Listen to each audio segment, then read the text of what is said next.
Cidades em Debate. Apoio. Bom Tempo, planejamento financeiro. Planejando o seu futuro, protegendo o seu presente.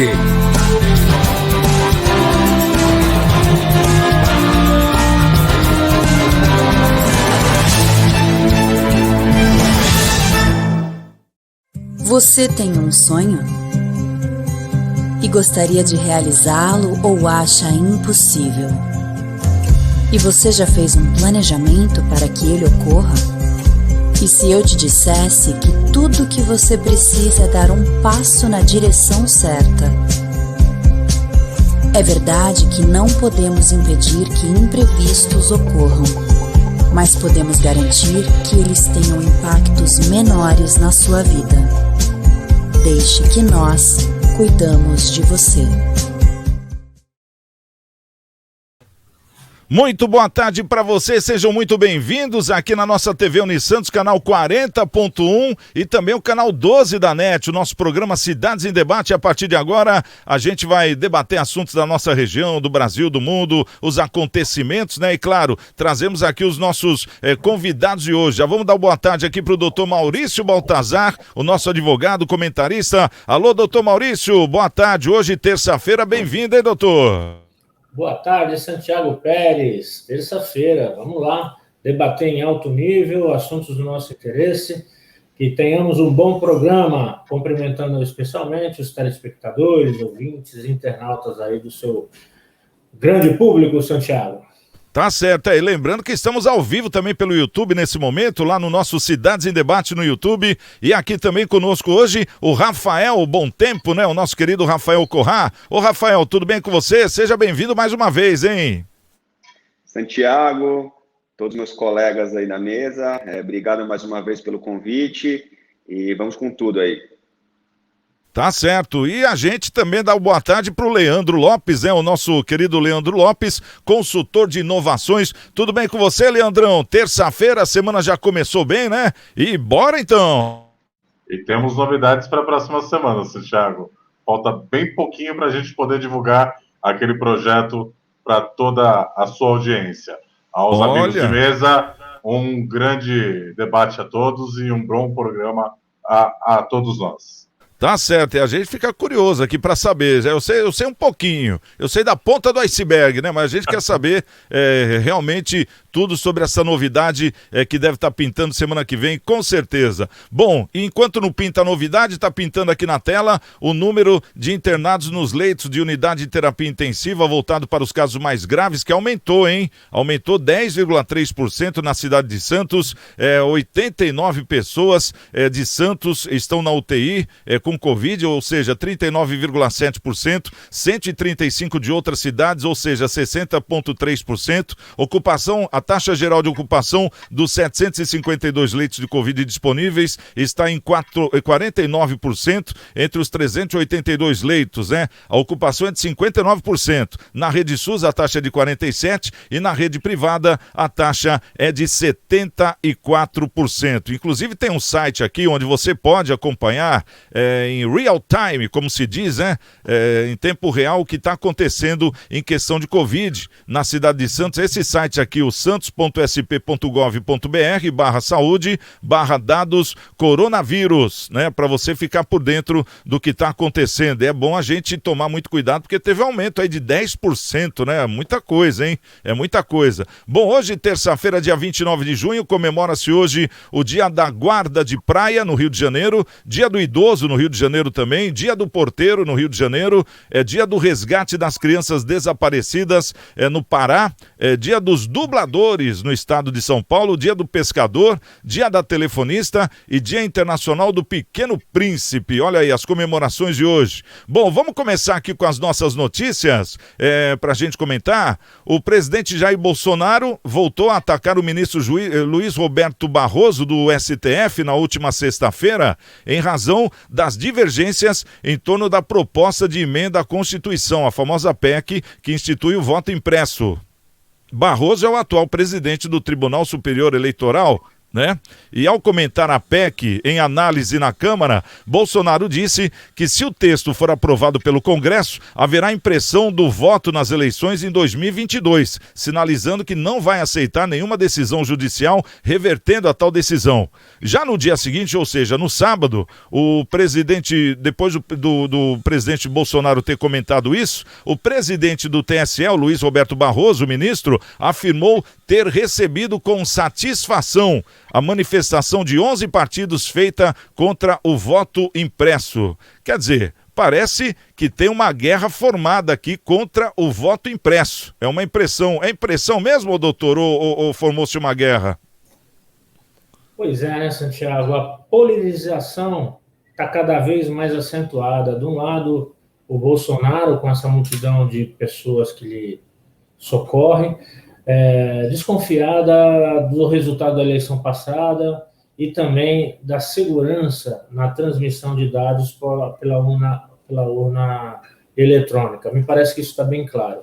Do outro lado, toda a oposição que traz um argumento meio frágil, no meu ponto de vista, no sentido de que não daria tempo de manejar todo o procedimento para as próximas eleições, não se preocupando com a questão da segurança, da verdade, da informação dos dados, e nem, muito menos, de toda a informação que vem do mundo internacional, né? Dos outros países, como os Estados Unidos, que recentemente, em um determinado estado, determinou ou foi recomendado que se utilizasse de urna eletrônica, desde que materializasse lá a impressão do voto por conta da possibilidade de fraude.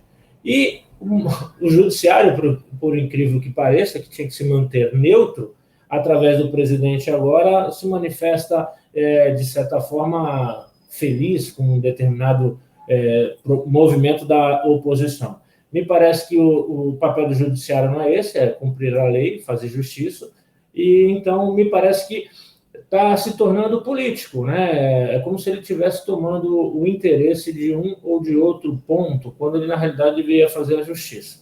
Me preocupo muito com essa situação, porque são dois extremos, as eleições estão chegando aí, e a decisão que vai manejar, por exemplo, se o Congresso aprovar essa reforma, teria, então, que ser impresso. E aí vai vir uma decisão, essa canetada que a gente está acostumado a ver do STF de forma contrária, liberando, então, essa contagem física dos votos, ou pelo menos a comparação, a confirmação dos votos de forma manual. E aí, Santiago, eu fico temendo pelas consequências. Dois extremos, sei lá se não vai ter uma revolta aí de um lado, de outro.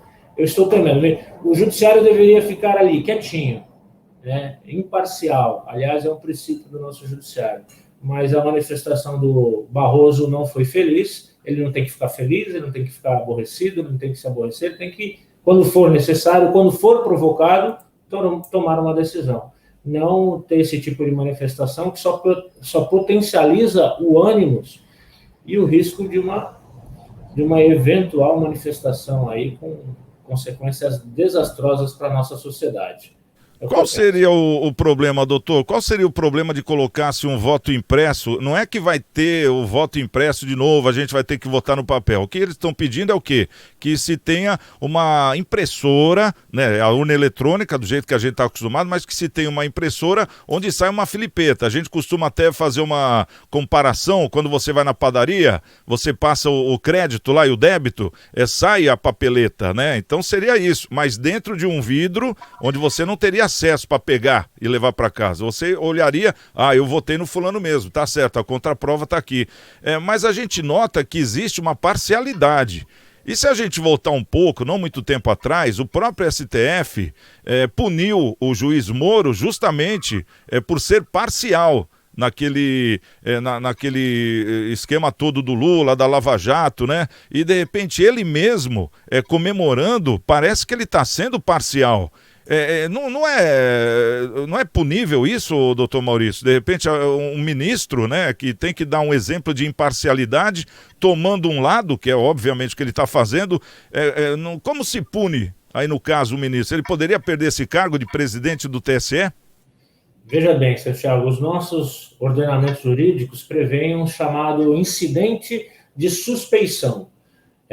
O juiz, em determinado julgamento, ele pode ser suspeito em razão da amizade íntima, em razão do parentesco, em razão da inimizade capital com alguma das partes, e aí, nesse caso, a lei confere o direito de uma das partes dar início a esse incidente e retirar, ou pelo menos tentar retirar o juiz desse julgamento. No caso do presidente do TSE, me parece que ele não está no julgamento ainda. Ele tem que cumprir a lei como presidente, ordenamento jurídico, mas eu, se fosse parte lá dos defensores do partido do Bolsonaro, do próprio Bolsonaro, e também da PGR, eu ia provocar, sim, um incidente, porque esse tipo de manifestação não é dada ao presidente do tribunal, de nenhum tribunal, eles não têm que se manifestar politicamente. E o que ele fez é isso. Ele teria que guardar sua imparcialidade para, no momento de uma eventual decisão, ninguém ter um argumento desse sentido. E aí nós temos o Conselho da Magistratura, que pode, sim, atuar, recomendar, advertir e, quem sabe, até tomar uma providência mais drástica contra o presidente do TSE. De qualquer maneira, cabe, sim, uma advertência, porque não é uma conduta legal, muito menos recomendável de um presidente de um tribunal. Rafael, uma coisa que a gente vem notando é que esse STF cada vez mais parece um clube partidário, né? É uma coisa que não é para julgar o que realmente é o certo, o errado. Parece que já tem um pré-julgamento antes de qualquer coisa. Então fica difícil, né, de pensar em afastamento de uma pessoa dessa. E cada vez mais eu sinto que eles estão pegando uma segurança de fazer coisas que a gente não vê que é normal de um STF, né? Tomar partido, que nem nesse caso, comemorar porque 11 partidos estão apoiando o que ele acha que está correto. Quer dizer, qual o problema de colocar uma impressora nos teclados, lá nas urnas eletrônicas, para dar uma visão mais honesta ainda? Eu acho que se eu fosse o presidente do TSE, eu ia ficar contente de poder saber que o meu sistema é bom a ponto de colocar uma impressora para não restar dúvida nenhuma, que é o que falta, né? Como é que você vê essa situação toda? Santiago, eu não sou especialista na parte jurídica, então eu vou colocar o meu posicionamento como cidadão, né? Cidadão informado, que tento entender e estudar um pouco o âmbito político-econômico no Brasil, né? Eu acho que o processo, Santiago, por si só, como bem disse o doutor Maurício, a questão da suspeição, o ministro do STF, ele por si só já contraria o próprio nome, né? O próprio caráter da suspeição, uma vez que ele é indicado por questões políticas e não por questões meritocráticas, né? Eu sei que tem a questão do Senado, que precisa dar chancela, mas uma vez que eu indico, quer dizer que eu tenho questões, que eu tenho afinidade junto com determinada pessoa, né? Então, o processo por si só, ele já acaba sendo, ele como um todo, suspeito, né? E isso, evidentemente, é mais uma falha do processo, né? Porque você fala de imparcialidade e o ministro, ele coloca uma posição parcial, né? Então, eu acho que é um absurdo, eu acho que sim, o presidente Bolsonaro, ele tem que sim bater pesado nessa questão, porque no final das contas, Santiago, todos os três poderes, eles estão ali para visar o bem-estar de uma nação, né? E o que é mais interessante?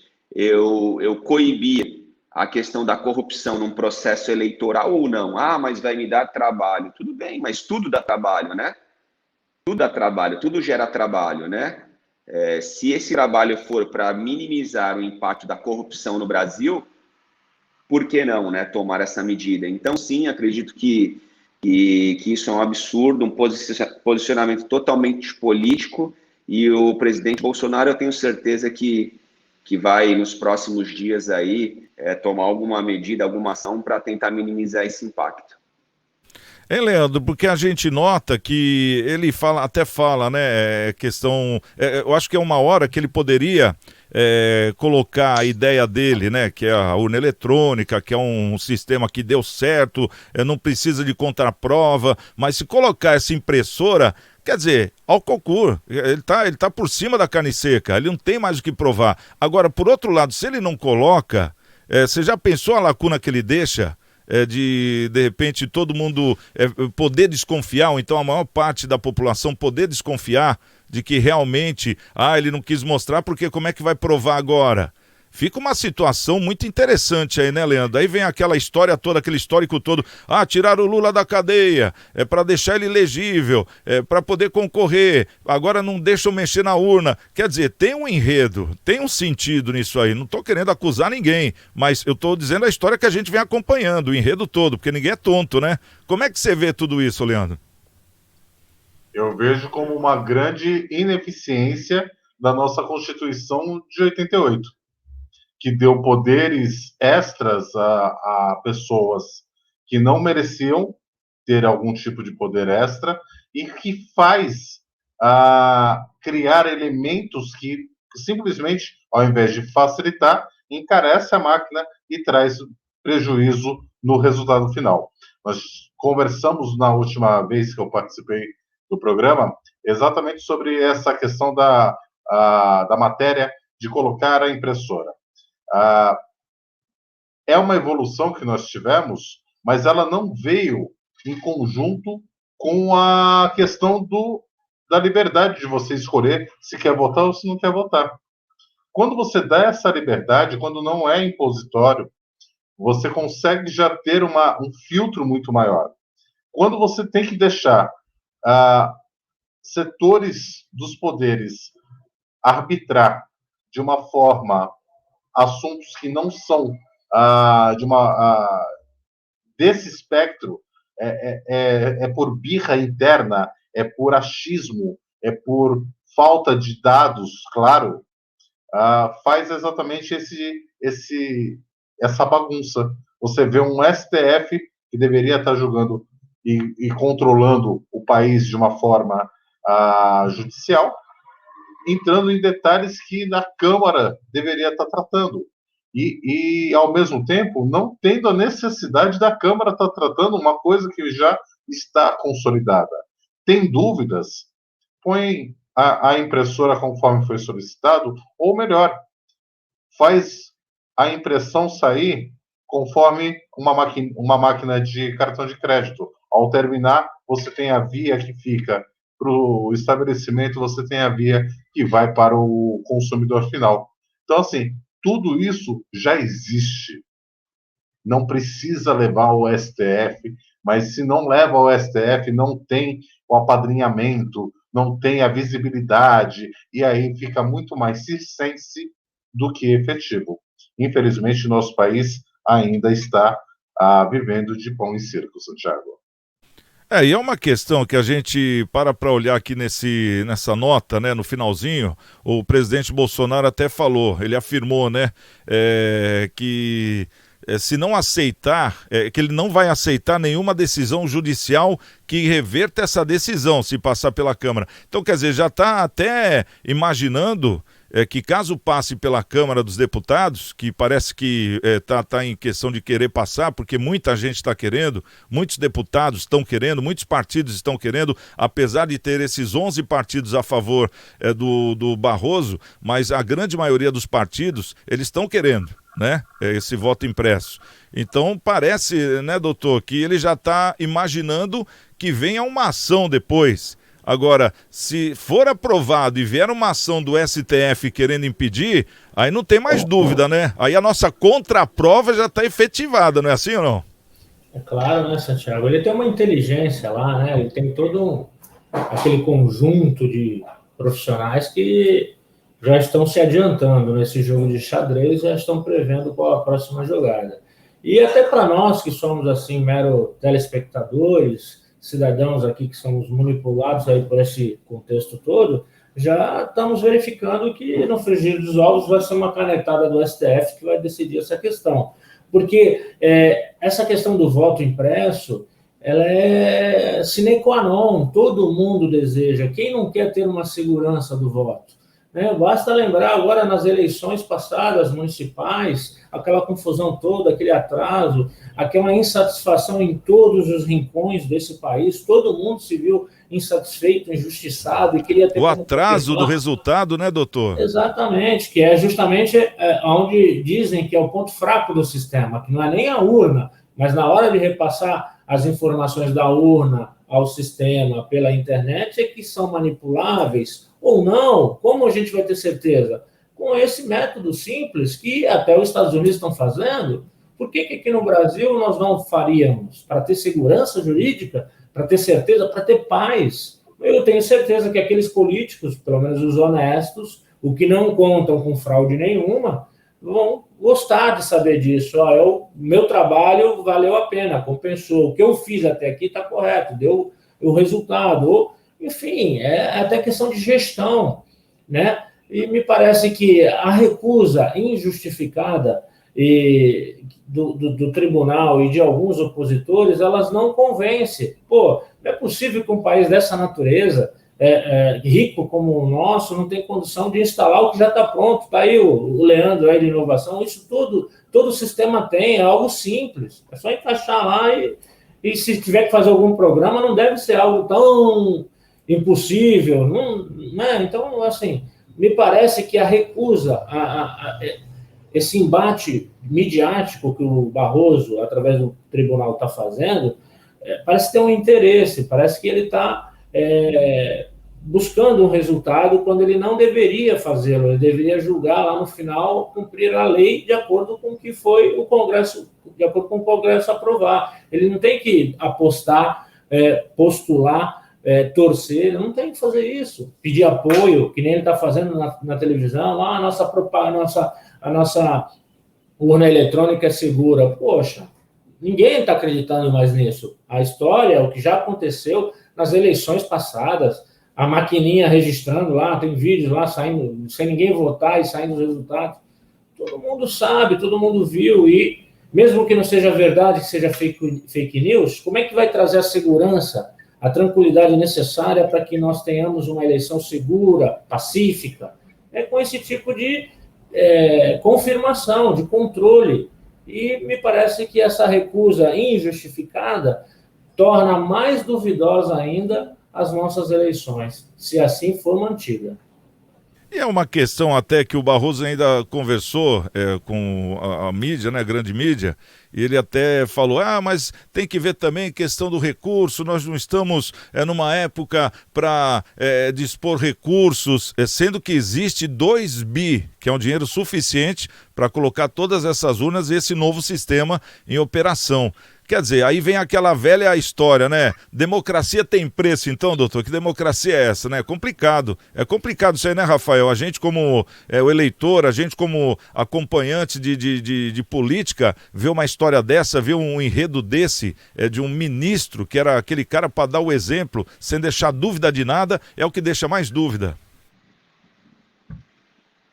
Santiago, e daí volta naquela questão que eu comentei, que a pessoa ela enxerga o micro e não o macro, né? Porque, ok, nós teremos um custo ali de 2 bi, mas evitar a corrupção, como é que eu consigo mensurar isso? Ou seja, o rombo é muito maior. Olha o que eu estou deixando. É aquela velha, é a questão também da arma, né? Que é uma questão polêmica. Quantas mortes uma arma de fogo ela produz? É um dado que não tem como mensurar, mas ele existe. Assim como a questão do voto impresso, quanto que eu vou deixar de coibir a corrupção? Então, assim, eu na linha do que o doutor Maurício comentou, e o que você também comentou, tem que ser feito sim. Se for o melhor para a população, tem que ser feito. Aí vamos ver um contexto aqui, rapidamente, Leandro, vai. Seria bom para o Lula e para o Bolsonaro, no exemplo, os 2 nomes que a gente vê, estamos esperando aí a terceira vertente, né? Mas hoje, se a eleição fosse hoje, se tivesse esse novo sistema, seria bom para todo mundo, para o brasileiro em geral, para o povo, quem é lulista, quem é bolsonarista, para saber que realmente teve aquilo de votos, que realmente está condizendo com o que eu sabia, com o que eu esperava, né? Não teria aquela dúvida, não, foi roubado, porque quer dizer, depois que passa a eleição, se o Bolsonaro ganha ou se o Lula ganha, aí o povo inverso vem com aquela história, não, a urna foi alterada, quer dizer, já para não ter essa dúvida, não é isso, Leandro? O grande contexto disso tudo, Santiago, é a falta da segurança. É o que o doutor já falou, é o que o Rafael já mencionou. Se a gente não tem como mensurar fisicamente hoje, e a proposta de ter uma impressora ao lado de cada urna, um tampo transparente, que você veja, no momento que você vota, o seu papel descendo, impresso, seria a melhor ferramenta para evitar este problema. Porque se o Lula vence, Bolsonaro entra com essa narrativa. Se o Bolsonaro vence, o Lula entra com essa narrativa, que já estava ameaçando antes, que já estava manipulando antes as máquinas.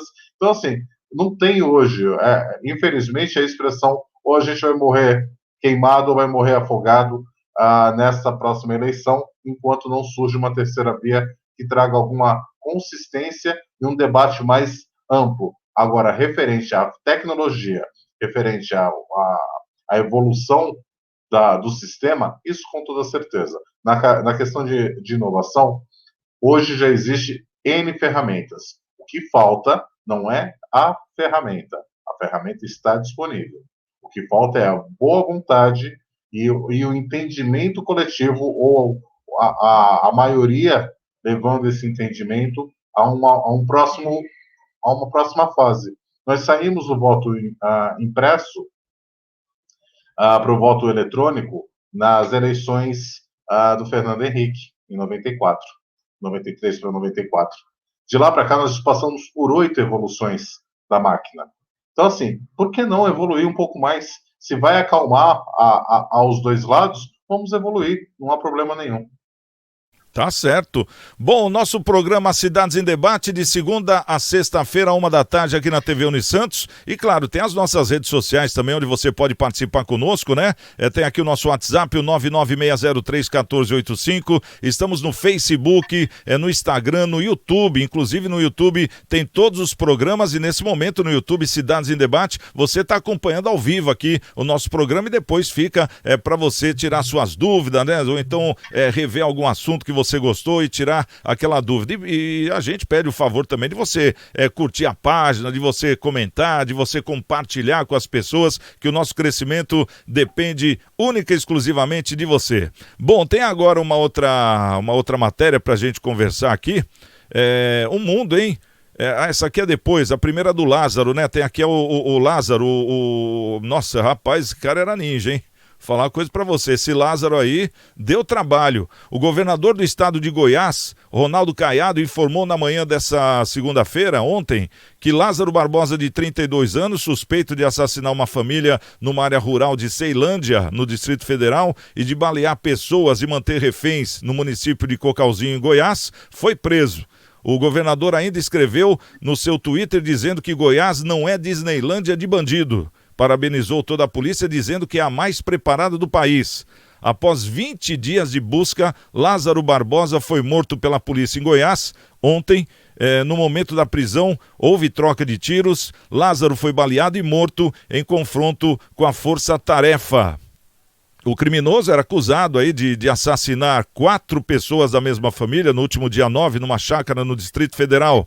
Uma quinta vítima teria sido morta em Goiás. Ele ainda era investigado por balear 3 pessoas no dia 12, no município de Cocalzinho, em Goiás, onde se concentravam as buscas, né?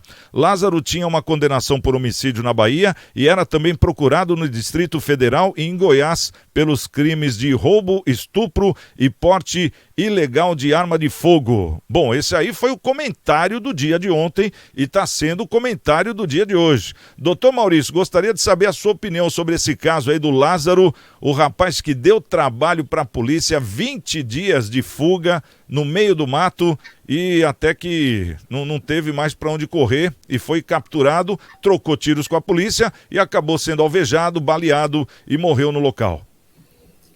Veja bem, Santiago, isso é uma triste realidade que nos força a fazer uma crítica ao nosso sistema prisional, né? O Lázaro é uma repetição.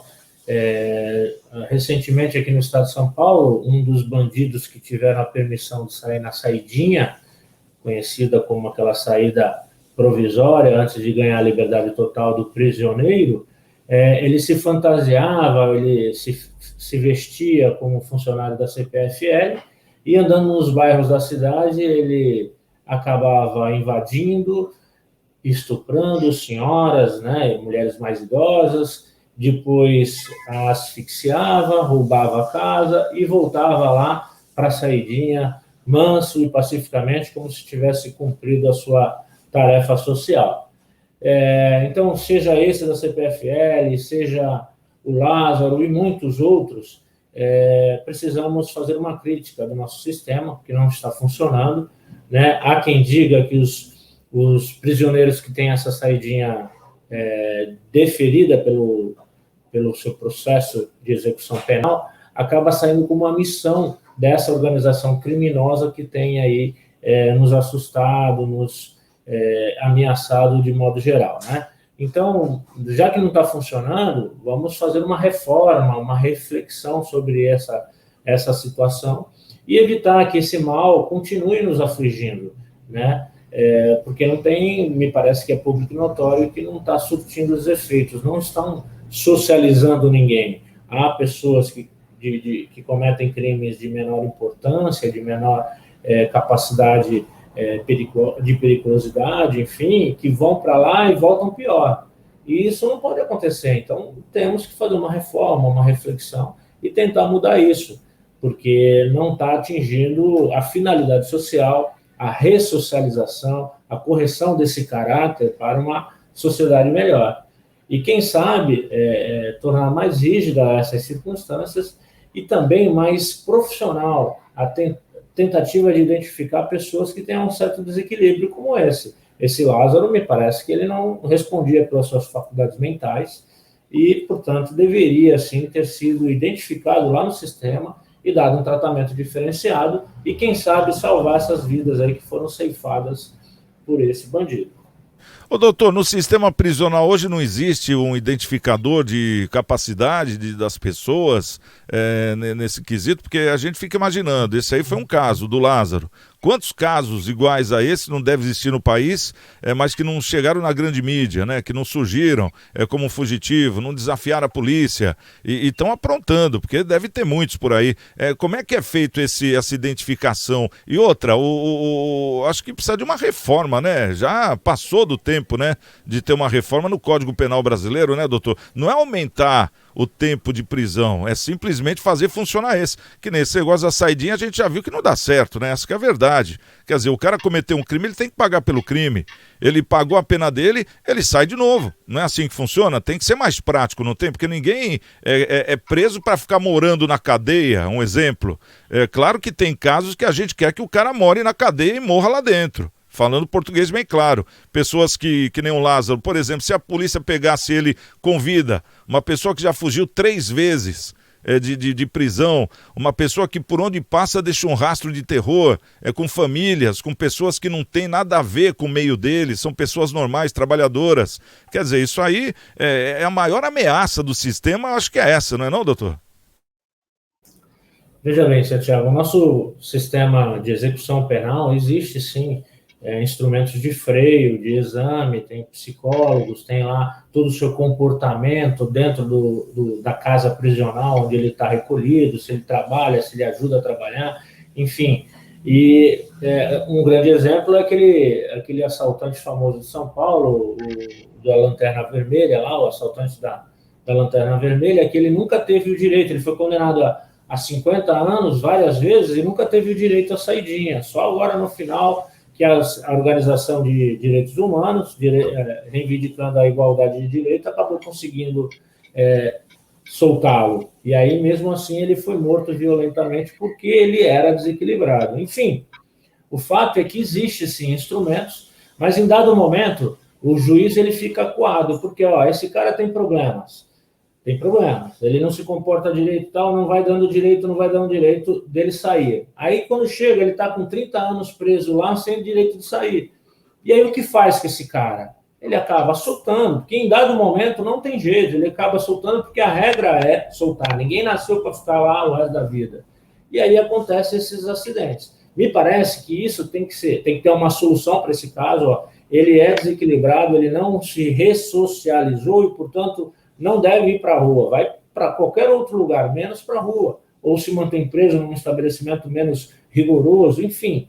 Mas o fato é que a organização prisional que nós temos não corrige ninguém, né? E muito pelo contrário, tá? O cara chega lá dentro, ele tem que entrar para o time ou se sujeitar às regras que tem lá, né? E ele acaba saindo de lá com missão para cobrir, para né?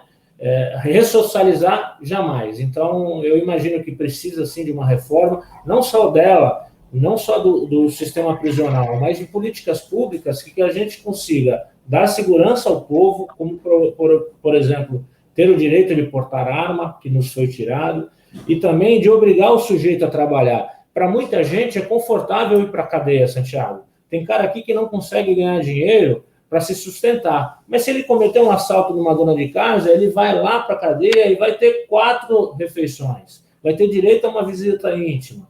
Para muita gente é bom, dada a realidade que tem. Então, nós precisamos, sim, fazer uma reforma, uma crítica geral do nosso sistema, propiciando uma sociedade melhor do que nós temos hoje. Tá certo. Ô, Rafael, como é que você vê essa história do Lázaro, rapaz? Isso aí tormentou muito, né?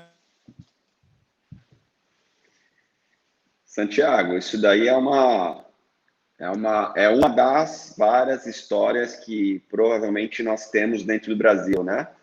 Isso daí é um mix de questão psicológica, um transtorno, né, psicológico, uma questão educacional, tem a questão da família dele, a questão de uso de drogas da família, e isso daí foi virando uma bomba relógio, né? E ela estourou, e ele cometeu essas atrocidades aí, tá? Um ponto que eu acho importante, eu não acho legal, eu vi na data de ontem, muita gente celebrando a morte dele, né? Eu não acho legal dessa forma, por quê? Porque eu acabo me igualando à questão da insensibilidade que ele tinha para com as vítimas dele, né? Eu acho que sim, em contrapartida a gente tem que celebrar, sim, a vitória do bem contra o mal. É uma pessoa aí que comete atrocidade a menos dentro da nossa sociedade, mas celebrar a morte de um indivíduo em si, acabo me equiparando àquilo que eu demonizo, né?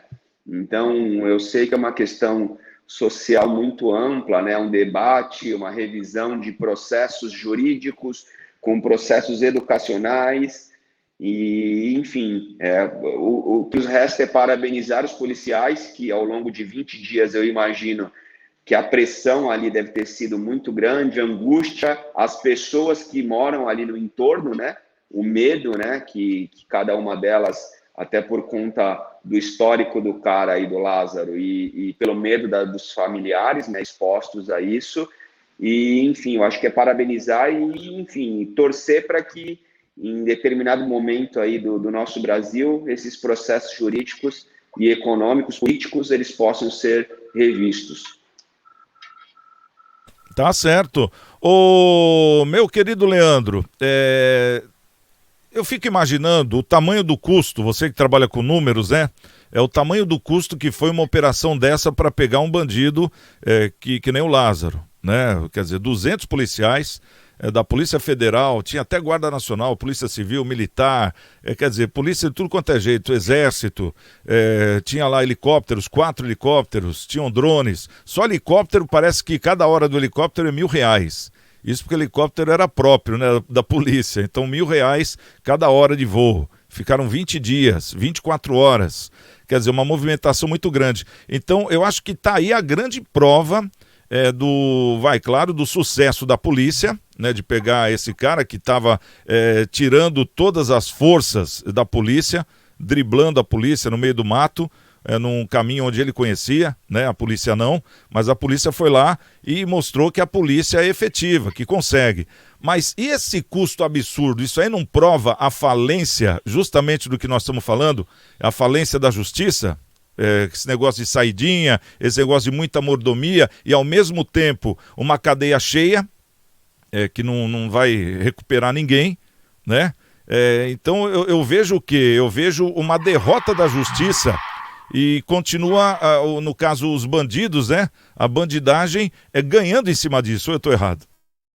Eu vejo de duas formas, já vou chegar nos números, mas recentemente o delegado da Cunha, que vem fazendo um trabalho muito bacana de mostrar a visão da polícia boa, a ação como eles fazem, educacional, de prevenção, é o único funcionário público que dá a vida pela nossa vida, que mantém a gente de alguma forma ainda seguro. E ele falou assim que ele acompanhou a passagem do André do Rap, que também, numa dessas saidinhas, conseguiu fugir e está foragido hoje, fazendo custos altíssimos para a inteligência e para a movimentação da polícia. Isso aí vem com uma canetada do STF, isso aí, né? Exato. Para poder livrar um político, acabou abrindo brecha para bandidos. Isso é muito ruim. Então, o que ocorre, Santiago? Quando você vê um bandido tendo as saidinhas ou conseguindo, numa rebelião, fugir, você vê a evolução. E o da Cunha fez um comentário muito interessante, da Cunha de Santos também, nascido e criado e início de carreira na base de Santos. Ele comenta que ele vê o André do Rap crescer dentro do crime organizado, assim como ele cresceu na polícia. Então, assim, quanto mais saidinha, quanto mais pontos o cara marca, o score dele vai aumentando, ele vai ganhando mais crédito, vai ganhando mais poder dentro da organização. Isso é muito ruim. Falando em números, Santiago, só para você ter uma ideia, custa para o governo R$375 cada aluno por mês. Cada aluno. E custa R$1.750 cada preso. Então, assim, números que estão dentro do portal da transparência, é conhecido por todos os políticos, se gasta por ano quase 420 milhões de reais para manter um volume de 20 mil detentos, sabendo que isso aí é 6% de toda a massa criminal que existe no país, que o resto está na rua, está solto, porque não tem aonde abrigar. E, da mesma forma, você só consegue, com esse mesmo valor, atender 256 mil alunos. Olha só que discrepância. A educação, eu sempre bato quando o assunto é ligado a crimes e coisas assim no seu programa, Santiago, que a principal reforma tem que ser na educação. É muito mais barato, é muito mais eficiente e transforma o tratamento precoce, né? É o tratamento Exato. precoce, né? Que a gente tanto fala aqui também, que é o que faz economizar. Porque chega nesse ponto, quer dizer, você vai ter que recuperar tudo que você já gastou, tudo que você já perdeu, e ainda vai ter que pôr mais dinheiro para tentar recuperar. E recuperar o quê num sistema desse, né? Se o Lázaro tivesse na cadeia, como é que ele ia ser recuperado, hein, doutor? Não ia ser recuperado. Cá entre nós, qualquer cego vê isso. Essa que é a grande verdade. Bom, vamos parar 30 segundos aqui, só para a gente tomar uma água e para a gente falar aqui do Rafael. Ô, Rafael, dá uma dica aí de seguro, do Bom Tempo. Fala alguma coisa aí. O pessoal recebe em vida seguro com você? Como é que é essa história aí? Boa, Santiago. Boa dica essa. Sim, Santiago, é diferente do que a gente tem a imagem do seguro, né, que é uma ferramenta em que a pessoa ou os familiares recebem apenas no caso de um falecimento. Hoje existem ferramentas que você recebe em vida, além também de servir como um instrumento para acumulação de patrimônio na terceira idade. E por que eu estou falando isso, né? Porque hoje existem diversas empresas que trabalham também com o conceito de seguro resgatável. Então, em determinado momento da sua vida, caso seja do seu interesse, do seu desejo, muitas empresas elas pegam o dinheiro que você acumulou dentro de uma determinada cobertura corrige pelo tempo que ela estiver dentro e eu te devolvo no momento que você achar interessante. Então, além de te proteger durante um determinado período, você ainda tem mais um patrimônio que você pode utilizar da maneira que você achar mais conveniente. Pô, bacana isso aí, ó. Então o pessoal que está nos assistindo, já anota o telefone aí do nosso querido Rafael e o pessoal da Bom Tempo. Vamos assistir o filme aqui. Você tem um sonho? E gostaria de realizá-lo ou acha impossível? E você já fez um planejamento para que ele ocorra? E se eu te dissesse que tudo que você precisa é dar um passo na direção certa? É verdade que não podemos impedir que imprevistos ocorram, mas podemos garantir que eles tenham impactos menores na sua vida. Deixe que nós cuidamos de você. Bom, aqui o nosso programa Cidades em Debate na TV Unisantos, canal 40.1 e canal 12 da NET, né? Estamos aqui diariamente à 13h, tá aqui as nossas redes sociais para você poder participar, para você poder reassistir vários programas e claro, né? A gente sempre tratando aqui de assuntos da nossa região, do Brasil e do mundo também. Eu vou trazer agora uma informação aqui, uma informação que por um lado é bom, né? Porque de repente não foi todo mundo que perdeu, mas por outro lado é ruim. Com 108 mil a menos, o Brasil foi o país que mais perdeu milionários no ano de 2020. E os Estados Unidos, com 1.700.000 a mais, o que mais ganhou. São os dados aí do relatório global de riquezas do Banco Suíço e foram divulgados dia 22 de junho passado. O Credit Suisse, né, afirma que o número de milionários na Alemanha, na Austrália, Japão, França, Reino Unido, China, Canadá, Países Baixos e Itália foi inflado pela valorização da moeda local frente ao dólar. No Brasil, o efeito foi inverso, né? A depreciação do real derrubou o número de milionários aqui no Brasil. Eu sei que ele gosta muito de economia. Vamos falar aqui com o Leandro. Ô, Leandrão, conta pra gente aí, por que o mundo todo ficou rico numa pandemia e o Brasil ficou mais pobre? Não era pra todo mundo ficar pobre, Leandro? Então, Santiago, existe uma expressão muito bacana que, enquanto uns choram, outros vendem lenços. E isso ocorreu nessa pandemia, infelizmente. Nós tivemos uma grande demanda de necessidades específicas, tivemos um desequilíbrio econômico de situações que impediram a área produtiva de estar em evidência. E o Brasil, infelizmente, ele ainda está muito refém a um segmento. Eu não vou falar uma monocultura, como a gente já foi em outras épocas da história, mas nós estamos hoje num segmento muito forte chamado agricultura. E a agricultura, ela mantém o Brasil vivo, só que ela é matéria-prima. Ela não é o produto acabado, ela não é o produto trabalhado, industrializado. Então, quando o nosso poder de compras perde a força, financeiramente falando, quando um dólar dá um pico e vai a quase 7, hoje trabalhando na casa de 5, quando o euro vai a quase 9, hoje trabalhando na casa de 6, o nosso poder de venda se torna muito pequeno, porque o mesmo dólar, o mesmo euro que nos compra muito mais volume do que nós temos condições de fornecer. Infelizmente, isso é o que ocorre. A forma que sucateou a indústria brasileira e os impostos e os encargos fizeram esse efeito negativo para a nossa economia, Santiago. Então é aquela velha história, né? O cara compra mais barato para vender mais caro, né? Então ele ganha duas vezes, né? Aquela velha história. Ô, doutor Maurício, tá faltando rico no Brasil, doutor Maurício? Santiago, uma crise dessa natureza tinha que ter consequências, né? Salvo aquelas exceções que tiveram um crescimento, conforme o Leandro exaltou, a grande maioria perdeu muito, não só na questão do câmbio, mas também na prestação de serviço, que me parece foi uma das mais afetadas, né? Restaurantes, casas noturnas, enfim, quantas pessoas não tiveram prejuízos imensuráveis nesse sentido? Aviação, enfim, turismo.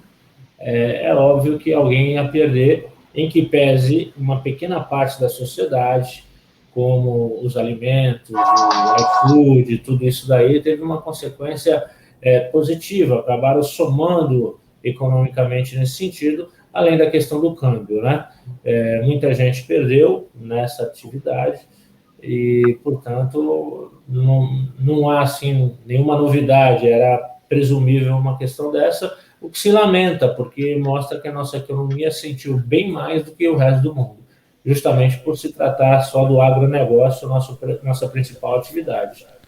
Tá certo. Ô, Rafael, será que muita gente ganhou com esse negócio de insumos aí, fábrica de máscara, álcool em gel, por isso que enriqueceram mais? Ou você acha que alguma outra atividade que estavam fazendo? Porque eu não vejo assim, né, numa pandemia, no que a pessoa poderia ganhar normalmente? Porque é um número grande, né, 1.700.000 americanos, e no caso o Brasil caiu, então você vê nitidamente que foi tirada a riqueza do Brasil e passado para outros países, sendo que é um vírus, né, que veio da China. E a gente vê a China aqui no meio, mas ela não está no topo do ranking, né? Como é que você vê essa mudança aí de riqueza, Rafael?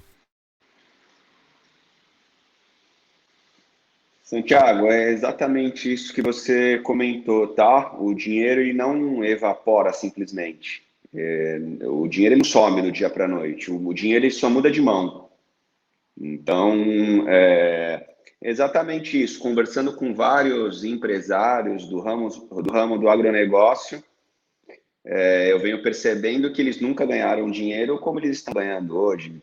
Câmbio favorável, porque normalmente são commodities, exportação, ou seja, ele ganha em dólar. Então, assim, tanto é verdade que a nossa balança comercial está batendo recordes atrás de recordes, e a previsão é que em 2022 bata o recorde histórico, né?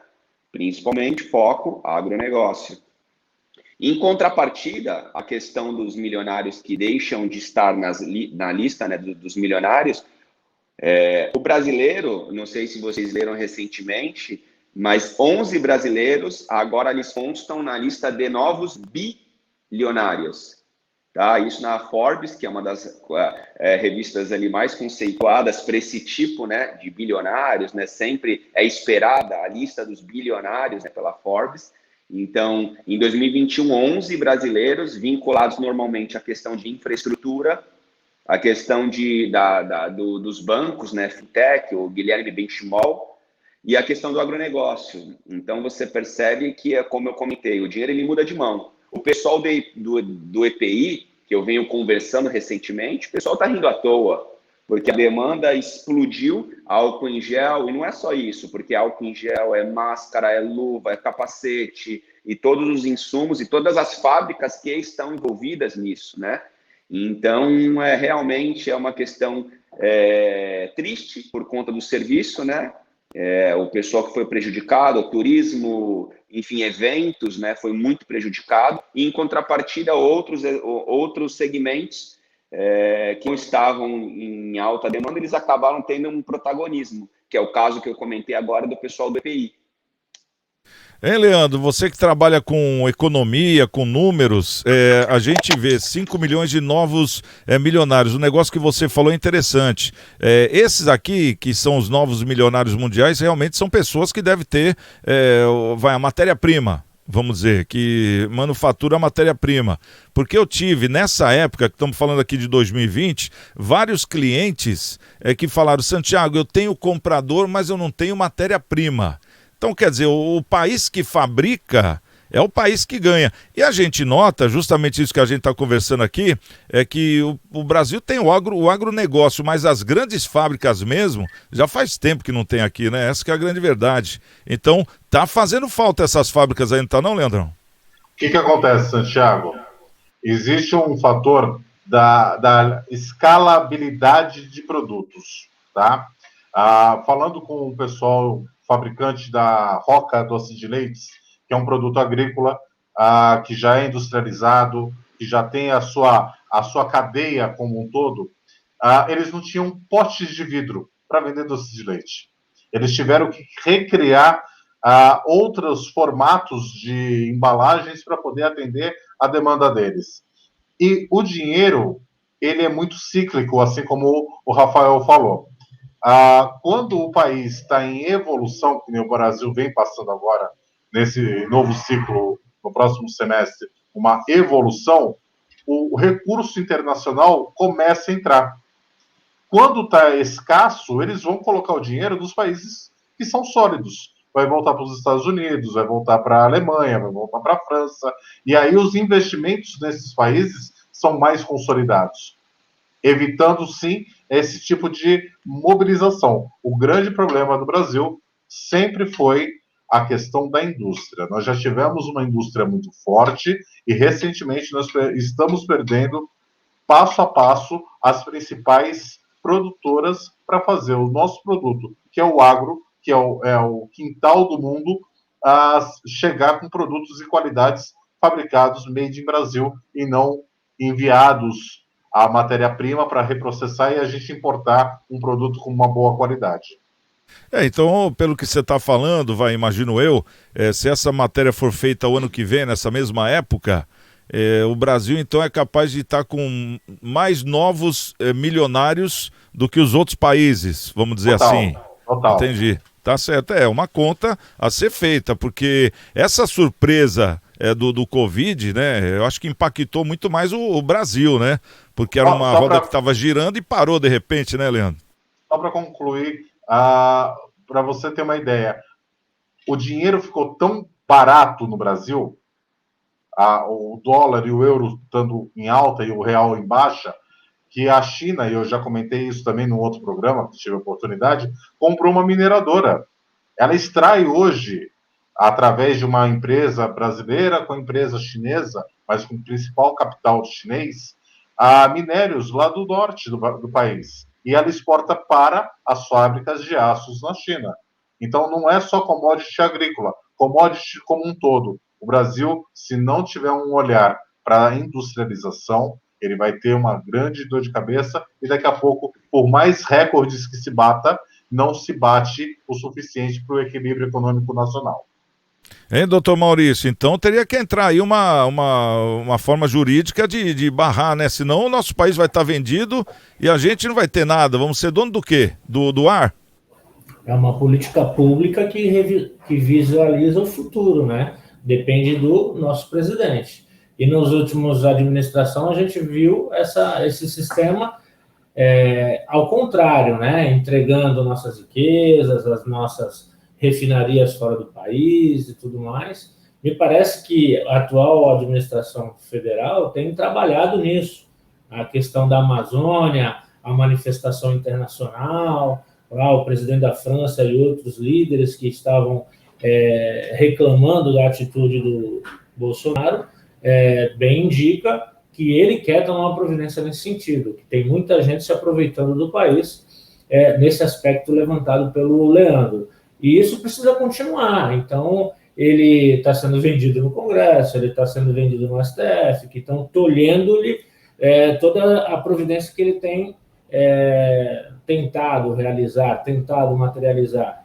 Mas, enfim, me parece que ele está neste caminho, que é um objetivo a ser alcançado. Se realmente não for, se não fizermos nada nesse sentido, o Brasil vai ser dos americanos, como diz aquele ditado, ou dos chineses, ou sei lá de quem, porque nosso não vai ser, porque a gente está perdendo e já faz algum tempo.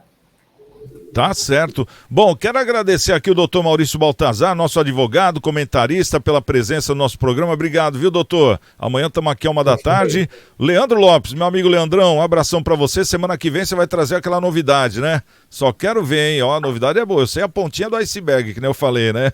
E também o nosso querido Rafael Corá Bom Tempo, pessoal da Bom Tempo. Um abração para você também, viu, Rafa? Boa semana. E para você que está nos assistindo, obrigado pelo carinho, obrigado pela companhia. E amanhã estamos de volta 13h aqui na TV Unisantos, trazendo o nosso Cidades em Debate. Um beijo e até amanhã.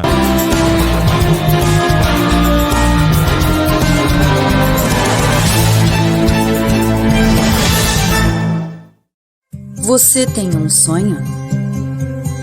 E gostaria de realizá-lo ou acha impossível? E você já fez um planejamento para que ele ocorra? E se eu te dissesse que tudo que você precisa é dar um passo na direção certa? É verdade que não podemos impedir que imprevistos ocorram, mas podemos garantir que eles tenham impactos menores na sua vida. Deixe que nós cuidamos de você. A minha rádio é massa e eu vou cantar. A minha rádio é massa, eu vou comemorar. Massa é mais que paixão, e o som da massa é o que eu quero ouvir. Massa é ter amigos e poder